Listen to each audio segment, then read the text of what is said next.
when you think about it, it's kind of repulsive to even think about or try and manifest in your mind the idea of an innocent child being used and abused for all the wrong reasons. There are no right reasons, and none of what happened to me in that span of life was okay. A lot of people, when they see me, I think they don't really see what recovery and what I've kind of endured as a survivor. And had you rewound my life past 20, you would never have known. You would never have known that I had been abused when I was younger. My father and I were like two peas in a pod. We were extremely close. It looked like your average father-daughter relationship, that should be blossoming between two people.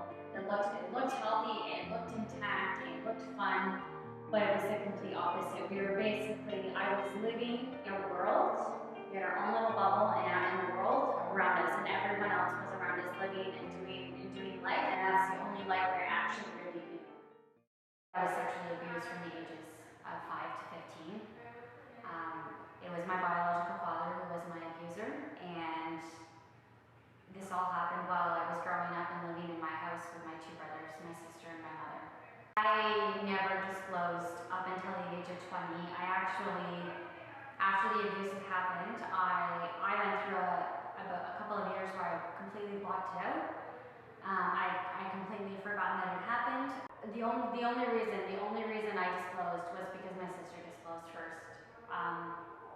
She disclosed when I was 20 to me that she had been abused by him as well, and it was that moment that I knew I felt the safest to come forward and share with her that I had also been abused by him. We had completely opposite experiences.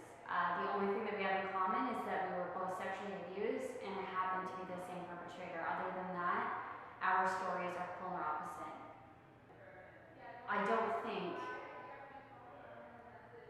any survivor will ever have that answer of why somebody would do such a vile thing to a human being. I don't think that answer is ever going to be solved, and he's the only one with those answers.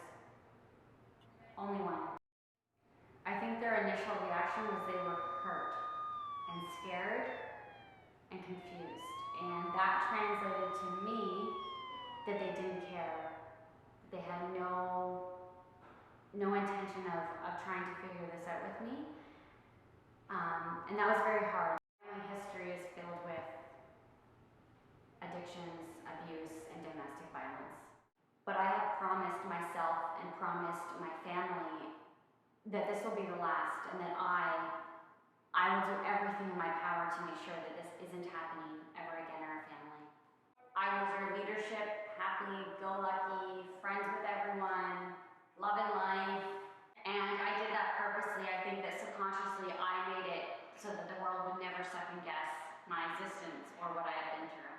But I definitely would argue that I missed out on actual development as a child, so the development of my brain and the development of my body, that was definitely hindered as a result, and it's something that I wish I had.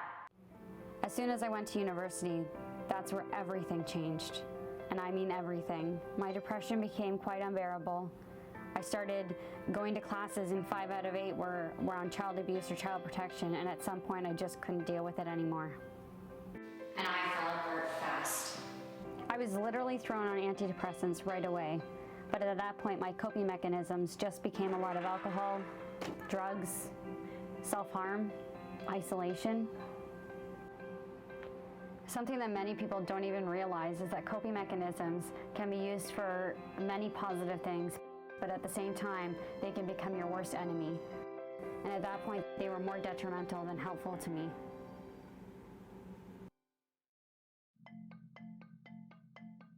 Some days I just wanted to be alone, get away from the world, because often, life was too much to handle. The turning point for me would definitely have to be when I was at Durham College and Sheldon Kennedy came to speak.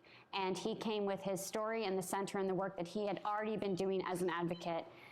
While I was there the day, I was there as a social worker, and I showed up as a survivor. and I ended up sharing my story in front of about 300 other students. So I asked him a question about my family and about moving forward. At that point, I was looking for answers from anyone and anywhere that I could basically grab them from. And at that point, they had no idea who I was, what my name was. They just wanted me to be a part of the documentary. I've always envisioned myself in the future, plenty of dreams, where I am standing in front of a group of young minds and we are talking about sexual abuse and we are addressing sexual abuse and we're acknowledging our own trauma and our own experiences. Finally, that dream is coming true. I always knew that I was going to be the face or the voice of a cause. I just didn't know it was going to be so personal and intimate and something that's actually happened to me. I cannot even imagine where my life would have been if somebody was there in my classroom in high school speaking about being a survivor of sexual abuse. Fulfilling my dream is actually going to be being that person for others. So last year things were going incredibly well. I was the VP of Student Affairs and I had decided to run again.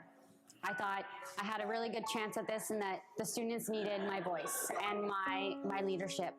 So I ran, and during the elections, you wouldn't believe, but I got back my GPA average, and of course it wasn't enough. And so in one go, they fired me, they took me out of the elections, and they actually publicly humiliated me to my entire student body. And I've never been more dehumanized. What people failed to see was that even though I didn't achieve what was deemed to be good enough marks, I had just overcome a very dark time, which I was recovering from, a suicide attempt. So yeah, I didn't manage to reach that 70%, but instead of celebrating my success and overcoming such a dark time, I was thrown to the curb once again. After my student government had fired me, things became very dark, very scary, very lonely, and very empty. I actually didn't show up to a single class. I failed 2 classes in my last semester. I needed support. I needed a crisis team.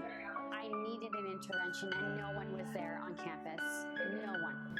I got sucked back into the same vicious cycle, which I thought was over. I was a complete mess. I figured that the only way I was going to get my life back was to dig down deep and rediscover myself and all the good in the world. I basically began to submerge myself into nature, and I meditated every single day. In the meantime, I'm just trying to help out in any way that I can. I decided to start a mini social media enterprise called Captured, which is an umbrella term for a bunch of social media projects I do. One example is a Facebook page I run, a group called Empowerment for Women of All Genders, and it's essentially a feminist group that is filled with support, love, compassion, and courage. I also have Motivation with Mickey and Buns, which you will see every week. I do videos with myself and my bunnies to try and lift the spirits in all of my Facebook followers and try and find a smile on people's faces. The reason I do all of these social media projects and all of these things for people in society is because it gives me a reason to wake up in the morning.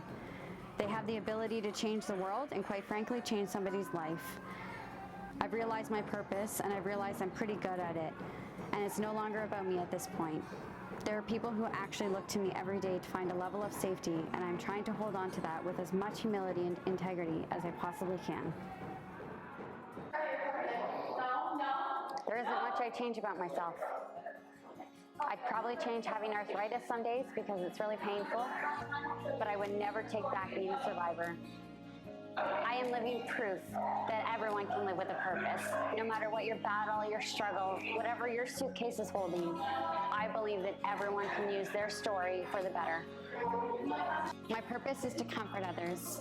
My purpose is to inspire, and my purpose is to create change in this world. And all of this is a part of my identity as Mikki Decker. Okay, folks, signing off like usual with lots of love and compassion. It's Mikki and the Buns.